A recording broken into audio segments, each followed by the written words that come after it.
Good morning. Good morning. I have to start with a little bit of a disclaimer. You know, usually disclaimers come at the end of things. I'm just going to lead with it so that, you know, you've been forewarned. It's more of a warning than a disclaimer. But it's this. As I speak to you today, there may come a point where you have a little trouble understanding what I'm saying. Simply because of this. Right now, I am standing in my bliss. I enjoy nothing more than doing what I'm doing right now. I'm clear that there's no other reason I was put here on this planet. This is it right here.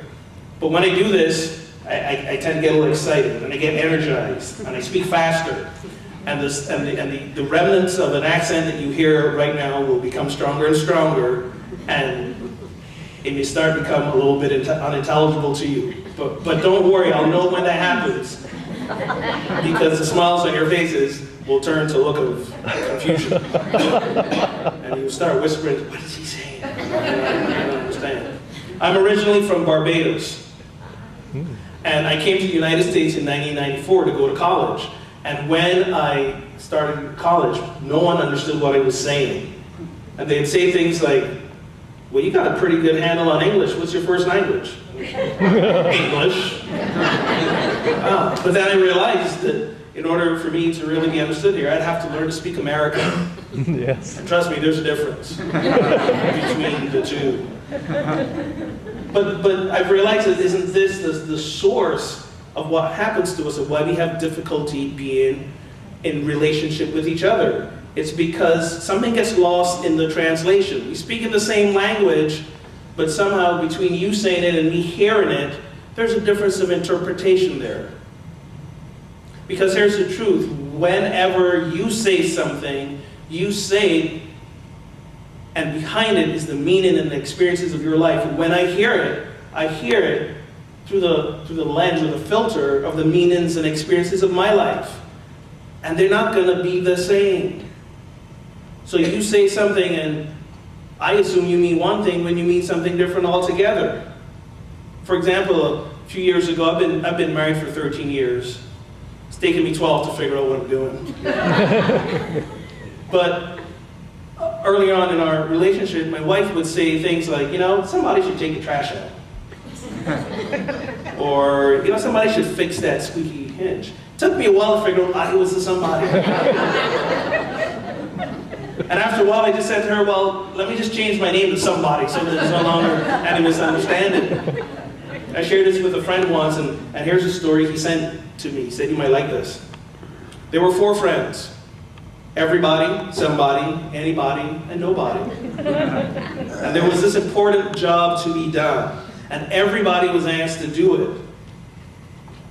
Everybody was sure somebody would do it. Anybody could have done it. But nobody did. Then somebody got angry about it because it was everybody's job. And everybody thought anybody could do it, but nobody realized that everybody wouldn't do it. And it ended up that everybody blamed somebody when actually nobody asked anybody. So now when my wife says things like, you know, somebody should cut the grass, I say, yes, but anybody could do it. So now I'm somebody, she's anybody. Then our 11-year-old goes, wait, does that make me nobody? Because I don't want to be nobody. But this is what happens. We just get confused with each other. And anyone who's been in a relationship for more than 5 minutes, and I just don't mean like a romantic or life partner relationship, I just mean being with somebody. You know, you're someone you work with, a family member, anybody. If you're with them for more than 5 minutes, you quickly realize there's this dance. This dance of what are they saying? How do I interpret that? What do I do? And it can be challenging. It is challenging. It is a challenge. And somewhere along the line, we think it might be easier if that other person were more like us. If only they were more like us, this would go much better. That's not true. If my wife was more like me, it would be a disaster. I'm so grateful that she's not. If I had to be with myself, if I was in relationship with myself, it wouldn't work well. Here's some of the things I'd have to tell myself if I was with myself. Your shoes, they go somewhere, not just anywhere you were last. The grass, it gets cut when it gets a certain length, not just when you feel inspired to do it. And no matter how many tools you own, you gotta admit, you're not a handyman. And things are worse after you fix them. So I'm glad she's not like me. But here's the thing, she's not like me, and that's a good thing, but at the same time, as you know, when you're in a relationship or in connection or with someone who is not like you, certain buttons get pushed. And it becomes a challenge to be with them. You know, Charles Fillmore, the founder of Unity, he has this great line. He says, love is a great harmonizer. And that sounds good. That we can love anybody, we should be loving everybody, and there would be peace. Then why isn't it that way? And I think it's not that way because at our core is that divine love of which he speaks. That one power, that one presence is at our core. It is divine love. But on top of it are a lot of layers. Layers of experience, layers of hurt, layers of pain, layers of belief, layers of misbelief, layers of personality, layers of ego. There are all these layers that divine love has got to come up through, or that we've got to go down through in order to really live from that place. True confession, I no longer live in Barbados, not just because I came here to study, but because I was just having trouble loving my family. So I ran like a coward. I'll admit it. Even to this day, they're my greatest challenge, as some of you know, when Thanksgiving rolls around. I say no more. So how do we do that? How do we get to that place where we can peel away those layers and get to a deeper understanding? I was at a loss at how to do this until I discovered this powerful tool called the Enneagram. The Enneagram is really this idea of not just personality types. You know, it is a personality assessment, but it goes beyond that. What the Enneagram says is that there are 9 ways of looking at the world, 9 lenses, 9 ways of being, and we possess all 9 of them, but there's one particularly that we come from, that we live from. And for me, when I made that connection of, oh, this is part of that layer that's on top of all of that, and I could see where other people were coming from, it made it so much easier for me to love them. It made it so much easier for me to love myself. So in the Enneagram, I'm what we call a type 9. A type 9 is a peacemaker. And I thought, well, that's just perfect. I'm in unity. Really, embodiment of peace. It's all good, it's all love. I'm a peacemaker. I'm where I belong. And peacemakers are great. You know, we find the common ground between 2 sides of the equation, and we create a situation where everybody can feel at home. That's great. But there's a downside to that as well. Each style has a healthy side and maybe a not so healthy side. And when I was living from the unhealthy side as a peacemaker, I felt that in order to keep peace, I had to suppress my own feelings. I had to suppress what I really wanted to say and what I wanted to experience. So let me give you a quick example. And when I told my wife I was given this thought, she goes, oh no, you're going to throw me under the bus, aren't you? I said, no. I might nudge you in front of it a little bit, but I'm not going to throw you under. My wife has this, I call it an annoying habit, but I can thank her for it now. She has this annoying habit of when she speaks on the phone, she would take the cordless handset, and wherever it is she spoke last, she would leave it. Now, it so happens she likes to take phone calls in a certain room in our house. So what had happened is by the end of the day, all 4 handsets end up in the room, right under cushion, because she's tall, and just leave it there, leave it there, leave it there. Then, you know, a day or 2 later, the phone will ring, and I can't find a handset anywhere. And I'm struggling to find them, and maybe then I find them, and half of them, the batteries are dead because it didn't go back on the cradle and church. And this used to drive me crazy, drive me up the wall. And I would go into these long-winded, holier-than-thou speeches of, you have to put the handsets back, they need to be charged, and when there's an emergency and we got to call somebody, we can't. And I would just go on and on, get myself worked up into a good lather about it.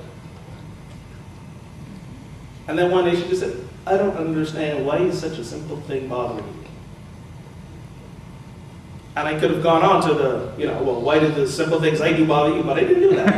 I paused because I was in ministerial school at the time, and they taught us to look within ourselves more. So I was practicing that. So I thought that really is a good question, because, in the grand scheme of life and all the things that happen to us and how life shows up, a handset not on the base really isn't a big deal. So I had to think about that and finally one day, and after a lot of sessions with a therapist, it came up.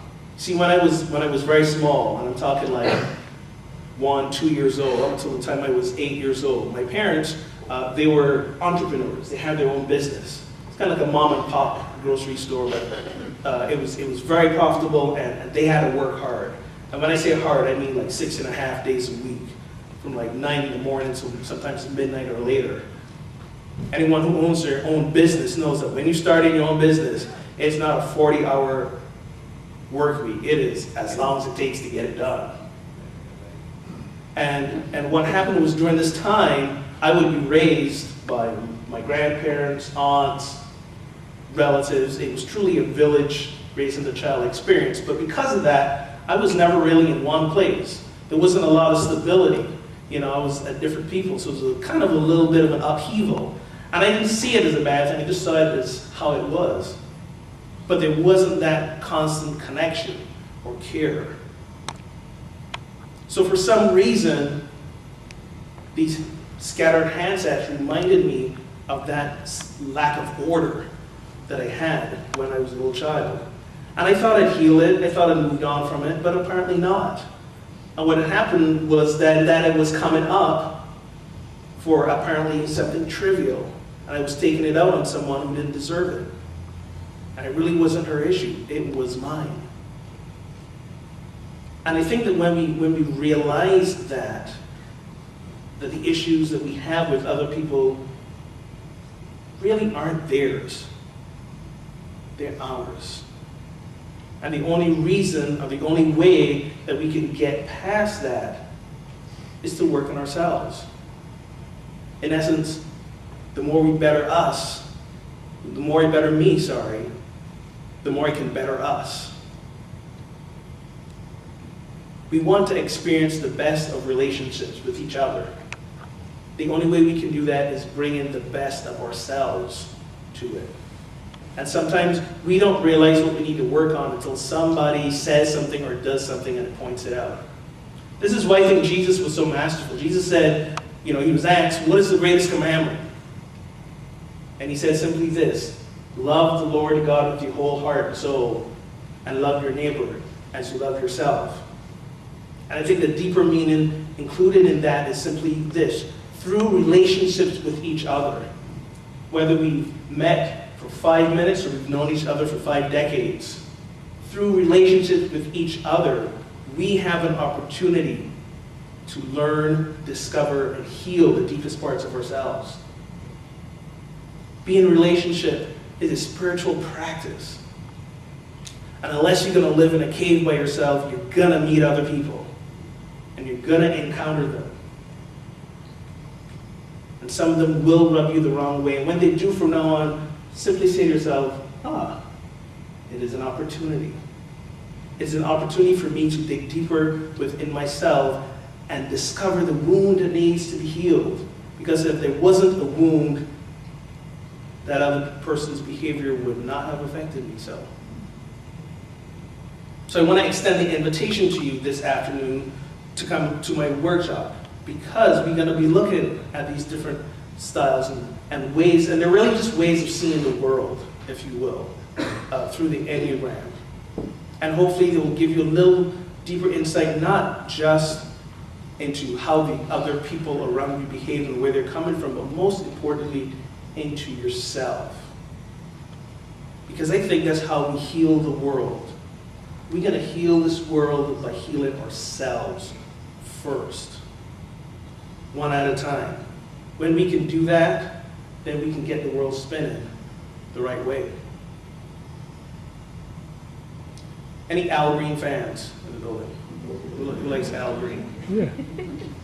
Al Green's greatest hit, Let's Stay Together. I'm not the president, I'm not going to sing it. Don't. But I used to hear the opening line to that sound, most of the sound, especially the opening line. I am so in love with you, no matter what you do is all right with me. Blanking a little bit there. But I used to hear this line as like this codependent anthem. If you do whatever you want and I got no say in the matter. But then I discovered there's a deeper meaning to this. There's a deeper understanding that we can get from it, which is simply this. When I discover truly who I am, underneath all the layers of the ego, all the layers of the personality, under all the layers of the hurt and the wounded, when I can get through all of those and get down to the essence of who I am, I'm standing in a place of love, because that's all that's left. And when I can stand in love, in that place of love, and interact with you, then it doesn't matter what you do, it doesn't matter what you say, I am just going to be in love. In, actual, standing in a place of love for you, with you. And that's all I'm giving back to you. I am so in love. I believe that is the deeper call that we have as we dig deeper within ourselves. So I hope to see some of you this afternoon, and humble thanks for allowing me to speak with you today. Namaste.